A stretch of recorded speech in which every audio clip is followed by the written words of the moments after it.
الشیطان الرجیم بسم اللہ الرحمن الرحیم الحمد للہ رب العالمین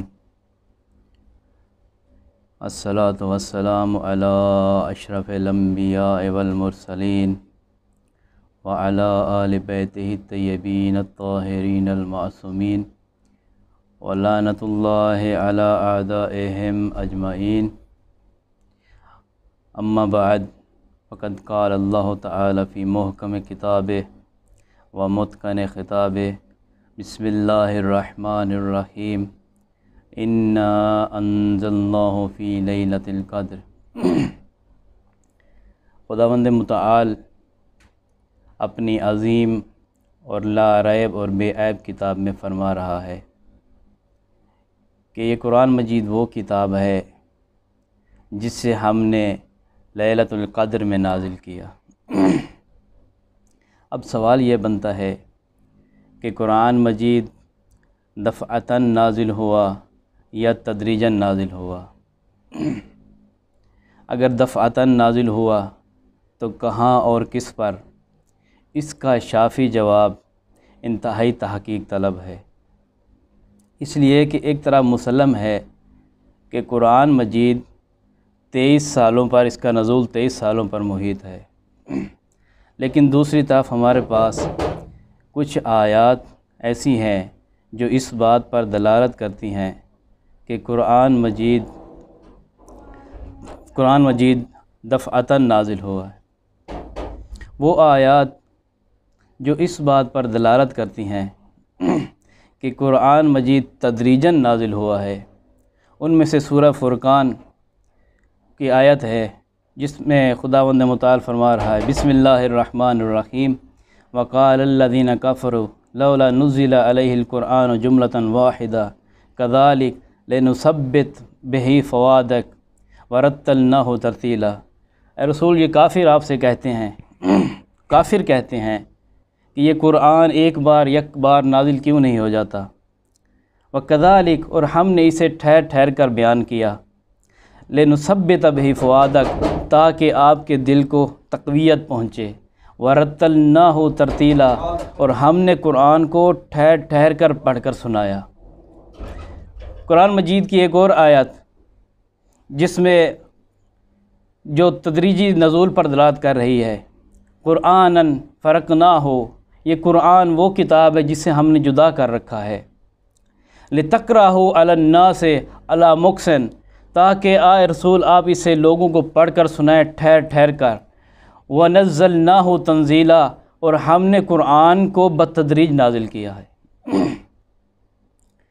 اور اس کے مقابلے میں قرآن مجید کی وہ آیات جو قرآن کے دفعتاً نزول پر دلالت کرتی ہیں، جس میں قرآن مجید کی ایک آیت بسم اللہ الرحمن الرحیم انا انزلناہ فی لیلۃ القدر، کہ ہم نے قرآن کو لیلۃ القدر میں نازل کیا۔ اور دوسری آیت شہر رمضان الذی انزل فیہ القرآن، کہ شہر رمضان وہ ہے جس میں قرآن نازل کر دیا گیا ہے۔ اور ایک اور آیت قرآن مجید کی کہ انا انزلناہ فی لیلۃ مبارکہ، قرآن مجید یہ وہ کتاب ہے جسے ہم نے لیلہ مبارکہ میں نازل کیا ہے۔ ان آیات میں اگر قرآن سے مراد پورا قرآن کتاب مراد لی جائے تو یہ آیات قرآن مجید کے دفعی نزول پر دلالت کر رہی ہیں، لیکن اگر قرآن سے مراد پورا قرآن نہ لیا جائے بلکہ قرآن کے بعد اجزاء اور اس کی سور اور اس کی آیات مراد لیا جائے تو پھر یہ آیات قرآن مجید کے دفعی نزول پر دلالت نہیں کرتی۔ لیکن محققین کا موقف ہے کہ وَيُطْلَقُ عَلَى مجموع القرآن وَعَلَى أَبْعَاضِهِ، کہ لفظ قرآن کا استعمال پورے قرآن پر بھی ہوتا ہے اور اس کے بعض حصوں پر بھی ہوتا ہے۔ تو ان دو چیزوں کو، ان دو باتوں کو جمع کرنے کے لیے کہ آیا قرآن کا نزول دفعی ہے یا تدریجی، تو اس مورد میں محققین کے مختلف موقف سامنے آئے ہیں، کئی ایک موقف اور نظریات اختیار کیے گئے ہیں۔ محققین کا پہلا نظریہ اور موقف یہ ہے کہ قرآن مجید شب قدر میں دفعتاً قلب رسول پر نازل ہوا۔ اس کے بعد 23 سال کے عرصہ میں رسول نے تدریجاً بحسب وحی تبلیغ فرمایا۔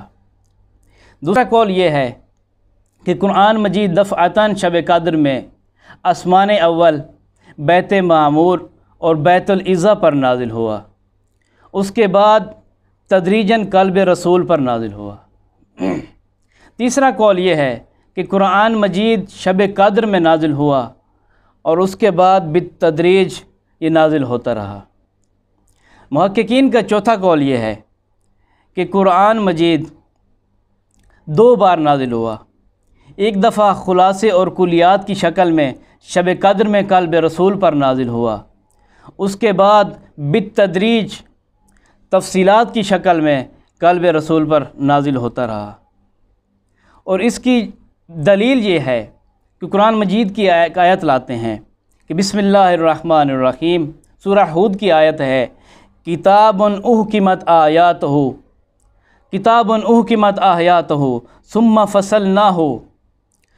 فصلناہ، یہ وہ کتاب ہے کہ جس کی آیات محکم کر دی گئی ہیں، ثم فصلناہ من لدن حکیم خبیر، اور یہ حکیم خبیر کی طرف سے اسے پھر تفصیل کے ساتھ بیان کر دیا گیا ہے۔